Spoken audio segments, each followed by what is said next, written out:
I'm Howard Phillips Lovecraft, and I hope you'll forgive me, but I'm going to break one of my rules today. Normally, I prefer to answer your questions in the order in which they are addressed to me. However, I received this missive from a young woman last night, and with your permission, I'm going to allow her to jump the queue. She writes, "Greetings, Mr. Lovecraft. I have always been a fan of your works, and they are indeed timeless. They have helped me through my bouts of depression, and you were a role model when I was reluctant to graduate high school.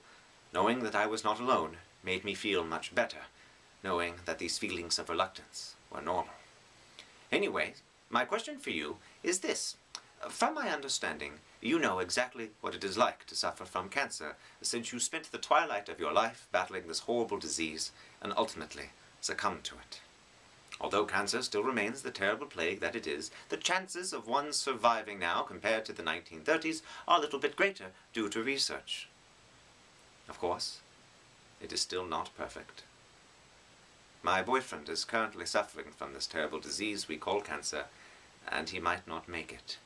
And it would mean the world to him if you give him some words of encouragement and maybe let him know that he is not alone and share some of your experiences.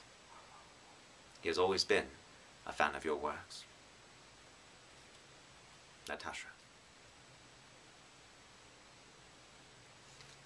I spent much of my life looking for words, trying to find the perfect word for any given situation.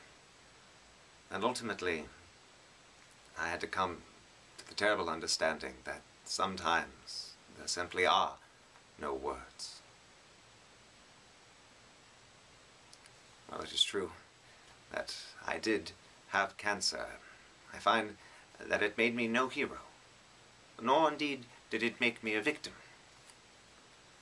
We are not defined by our pathologies. But each of us has been given the same gift, that of a lifetime.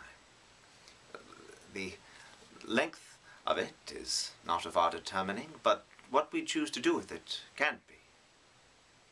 We can discover that there is a great difference between merely drawing breath and really living. There are countless mysteries to be explored and so many words to be found.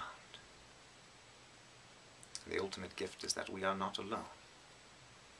And I hope that you and this young man discover many words together. As always, I'm Howard Phillips Lovecraft. And thank you.